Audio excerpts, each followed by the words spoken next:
कल प्रदोष पड़ेगा। 26 प्रदोष का फल एक क्षण में प्राप्त हो जाता है, क्षण में। कब? कहा जिस दिन प्रदोष का दिन हो, 26 प्रदोष में से कोई भी प्रदोष का दिन हो और प्रदोष काल में आप अपने घर से जल और एक हाथ में घी का भरा हुआ दीप,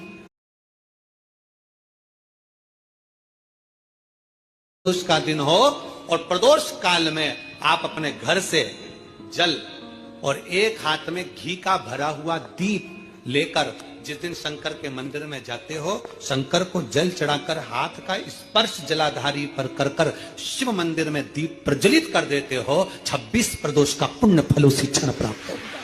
26 प्रदोष का फल एक ही दिन में, एक ही क्षण में प्राप्त हो जाता है। 26 प्रदोष। शमी की जो पत्ती होती है,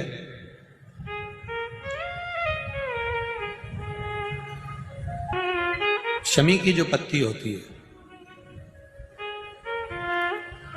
एक पत्ती में जितनी पत्तियां लगी होती हैं और एक पत्ती के अंदर, जरा ध्यान देंगे, जैसे इस पत्ती में ढेर सारी पत्तियां लगी हुई है, पत्ती में से भी एक पत्ती तोड़ोगे और एक पत्ती तोड़ने पर उस पत्ती को भी अगर गिनोगे तो उसमें बहुत सारी पत्तियां होती हैं।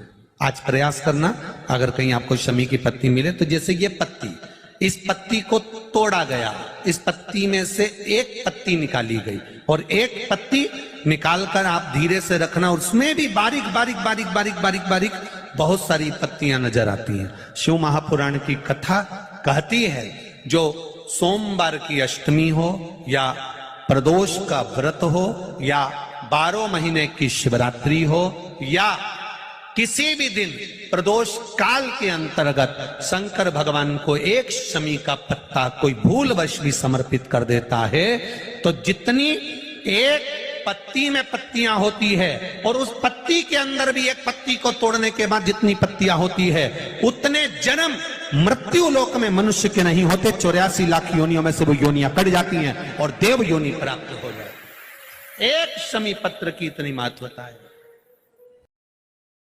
लड़का लड़की 40 साल के हो गए, 35 साल के हो गए, उनका अगर विवाह नहीं हुआ है, बहुत रिश्ते आए चले गए, संबंध आए चले गए, या जो बेटा बेटी चाहते हैं कि हम अच्छा पढ़कर एक नौकरी सरकारी प्राप्त कर लें, कोई ऐसा अच्छा जॉब हमारी किस्मत में मिल जाए, उन बेटा बेटियों से निवेदन करूंगा यदि आप चाहते हो तो एक प्रयास जरूर कर लो, एक प्रयास अपनी जिंदगी में जरूर करो। शिवलिंग समझ लेना जरा अच्छे से, शिवलिंग जलाधारी गणेश, कार्तिकेय, अशोक सुंदरी, और ये शिवलिंग और ऊपर भगवान शिव की 5 बेटियां जया, विषहरा, शामलीवारी, दौतली, देव। 3 प्रदोष या 3 शिवरात्रि। कितनी प्रदोष? 3 या 3 शिवरात्रि। मेरा बेटा बेटियों से निवेदन है, जो अच्छी पढ़ाई कर रहे हैं मेहनत करो, अच्छा पढ़ो और मेहनत के साथ में जब कंपटीशन एग्जाम में बैठने का समय आए, 3 स्थान जहां पर आपको प्रथम अशोक सुंदरी, अशोक सुंदरी की जगह पर जब आप बेलपत्र समर्पित करेंगे तो डंडी का मुख जहां से पानी बहता है उस स्थान पर रखेंगे। दूसरा शमी का पत्ता, शमी का पत्ता। दूसरा शमी के पत्र को देवादिदेव महादेव पर जब आप समर्पित करेंगे तो उसका डंडी का मुख भी जहां से जल बहता है उस ओर रखेंगे। और तीसरे नंबर पर है आंख का पुष्प। एक पुष्प होता है आंख का सफेद और एक पुष्प होता है हल्का सा नीला। करें दर्शन आप लोगों ने? जम के तो बोलो जरा, करें ना? एक सफेद होता है, एक हल्का सा नीला होता है। सफेद आंख का जो पुष्प होता है वो केवल देवादिदेव महादेव का एक स्वरूप होता है, और हल्का सा जिसमें गुलाबीपन नीलापन होता है वो शिव, पार्वती, गणेश, कार्तिकेय अशोक सुंदरी, जया, विषहरा, सामरीवारी, दौतली, देव और शिव जी के जितने गण हैं उन सबका प्रतीक होता है। तो तीसरे नंबर का जो आंख का गुलाबी कलर या हल्का नीला सा जो पुष्प होता है, उस 5 पुष्प का गुच्छ मां जगत जननी का जो स्थान है जलाधारी, जहां अगर आप इधर बैठे हो तो उसकी विपरीत दिशा, इधर बैठे हो तो उसकी विपरीत दिशा, इधर बैठे हो तो उसकी विपरीत दिशा, विपरीत दिशा में उस पुष्प को समर्पित करना है।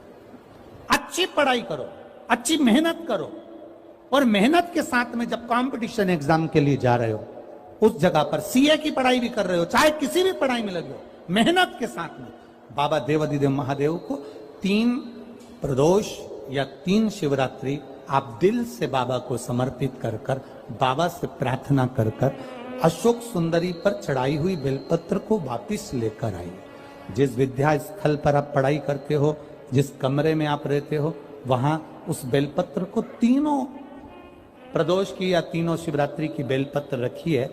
जिस समय बाबा आपकी नौकरी लगा दे, ये 3 बेलपत्र एक साथ किसी भी प्रदोष पर शिव जी को समर्पित करिए। ये शिव तत्व है।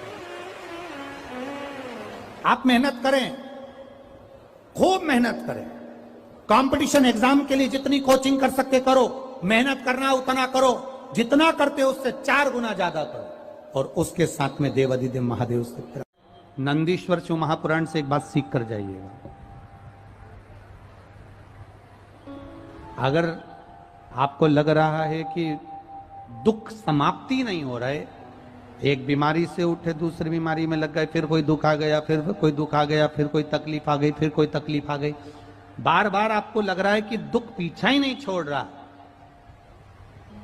तो नंदीश्वर शिव महापुराण की कथा आपको कह रही है, प्रदोष के दिन, प्रदोष काल में 2 जगह दिए लगाना प्रारंभ कर दो। पहला, बेलपत्री के वृक्ष के नीचे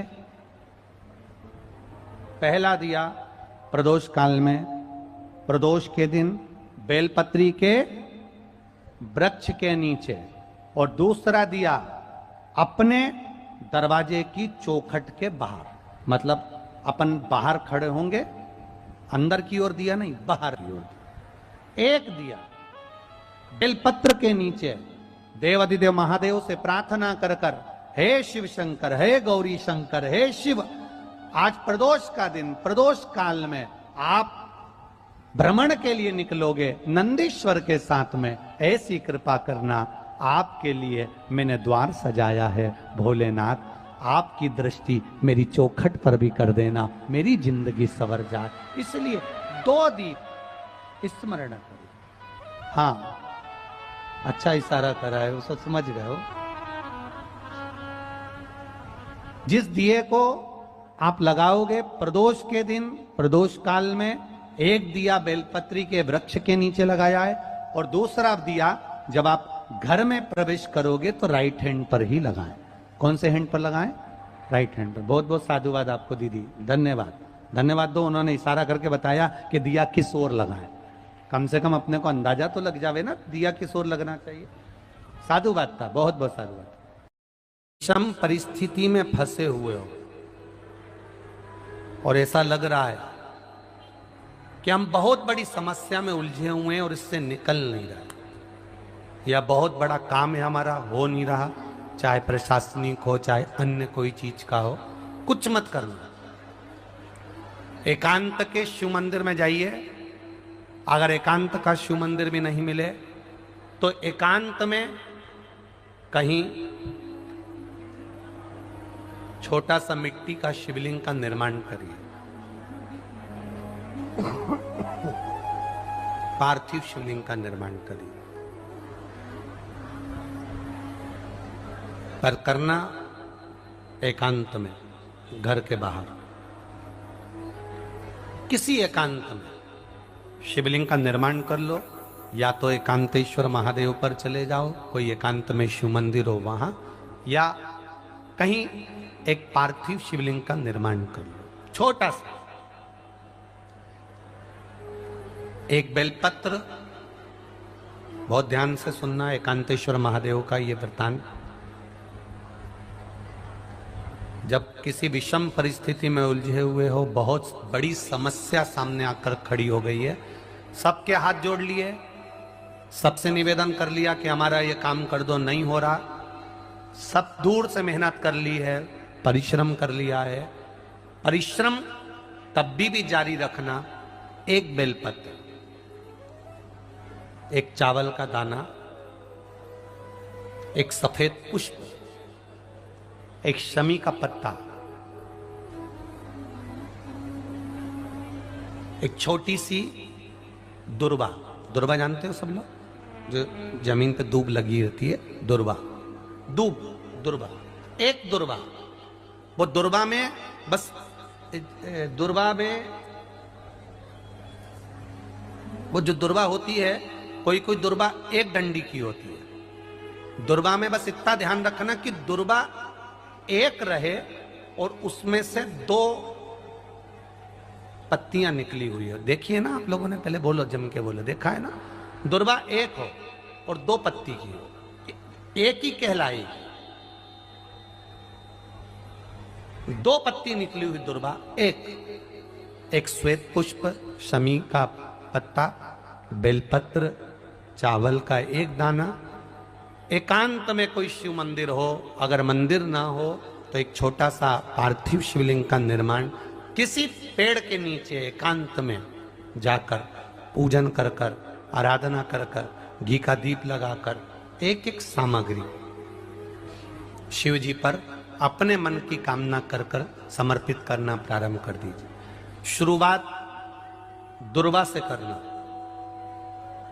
दुर्वा के बाद में श्वेत पुष्प,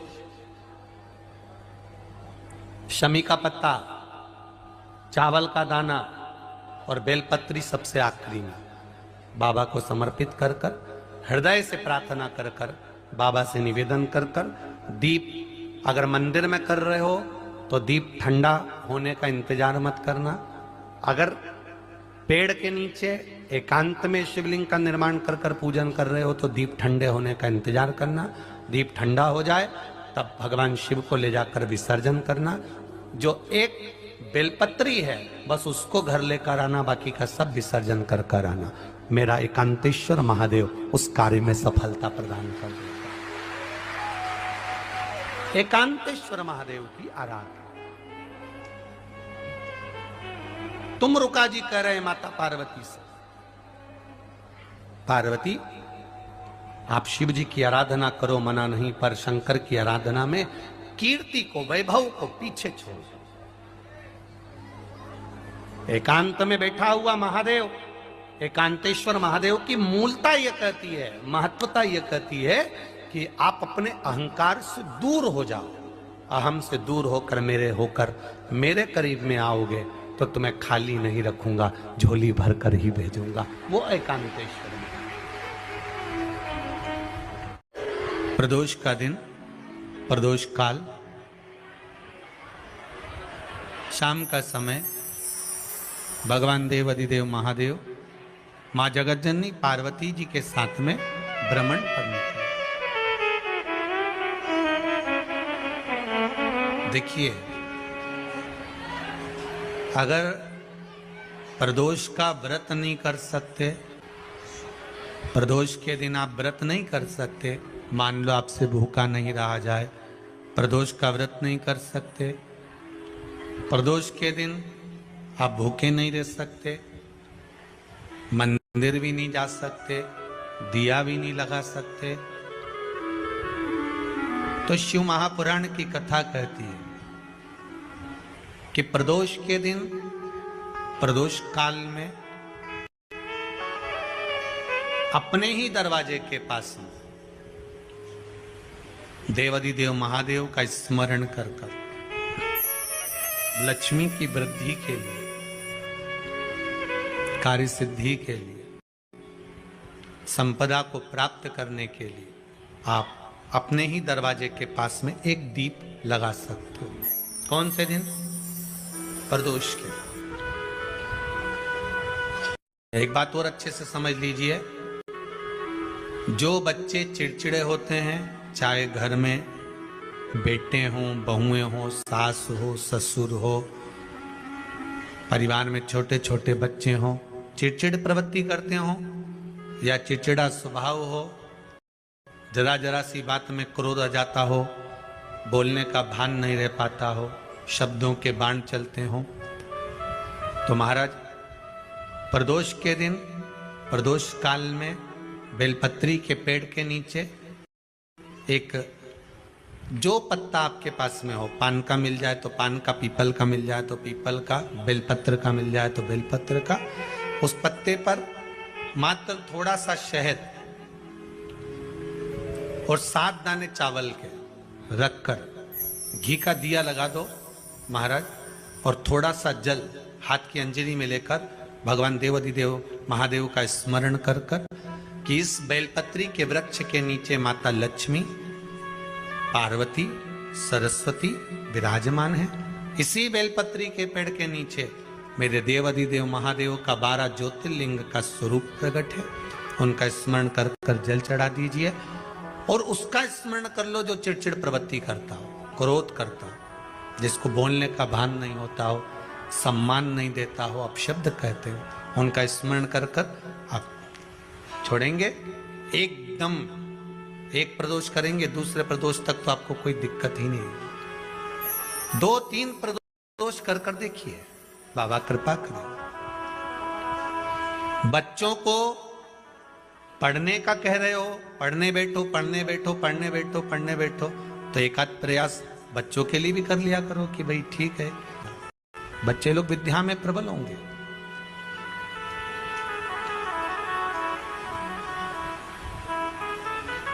शिव उपासना का जो फल है वह 1000 गुना का लगे। कोई शंकर का विरल भक्त, शिव का उपासक, शंकर का गुणगान आनंदमय करने वाला, हम तो यहां तक मेरी जीजियों से कहेंगे, तुम्हारे घर के नजदीक में कोई शंकर का मंदिर होना, ओ मेरी बहनों, मेरी जीजियों, मेरे जीजाओं, मेरी बेटियों, बेटाओं, तुम्हारे नजदीक में अगर शंकर का मंदिर हो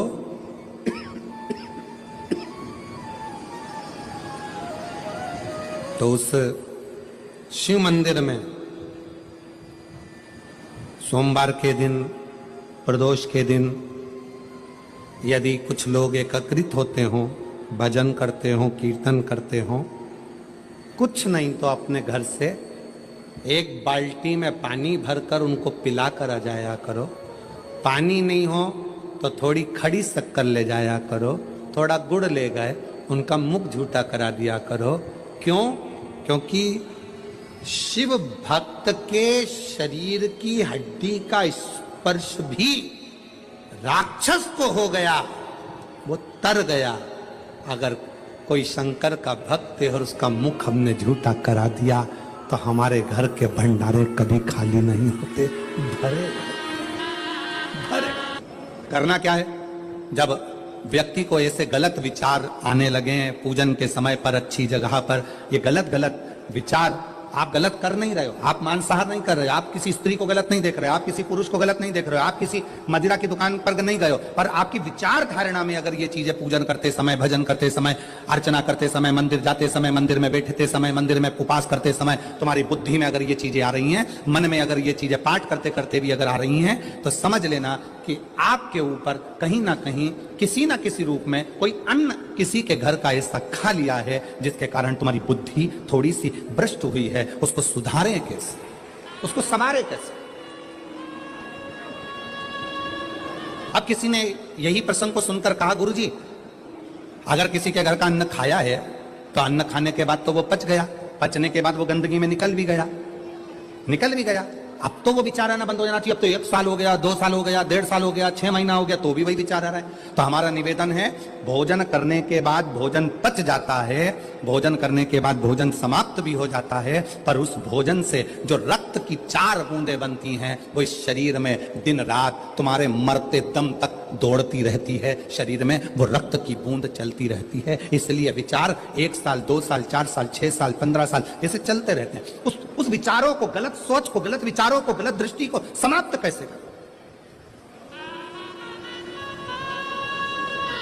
मेरी जीजियों, मेरे जीजाओं, मेरी बेटियों, बेटाओं, मेरी माताओं, मेरे भाई, मेरे बांधव, अपने को भी अगर गलत विचार आते हो, पूजन के समय पर पाठ करते करते गलत जगह पर अपना मन जा रहा हो, तो 5 प्रदोष, एक कटोरी में 1 चम्मच घी, गाय का, देसी गाय का 1 चम्मच घी, 1 चम्मच भी ना हो तो आधी चम्मच घी, आधी चम्मच भी अगर घर में ना हो तो 2 बूंद घी, 2 बूंद भी ना हो तो देसी गाय का 1 बूंद घी अपनी हथेली में मध्य में लगाकर, जो शंकर भगवान का, भगवान शिव जी का जो शिवलिंग होता है, उस शिवलिंग के ऊपर के भाग पर अपनी हथेली को रखकर, और जो अशोक सुंदरी वाली जगह है उस जगह पर अपनी हथेली का घर्षण करना चाहिए। लगभग 5 प्रदोष अगर आपने कर लिया तो निश्चित है आपकी बुद्धि में कभी गलत विचार पूजन करते समय आएगा ही नहीं, और गलत दृष्टि की ओर जाओ।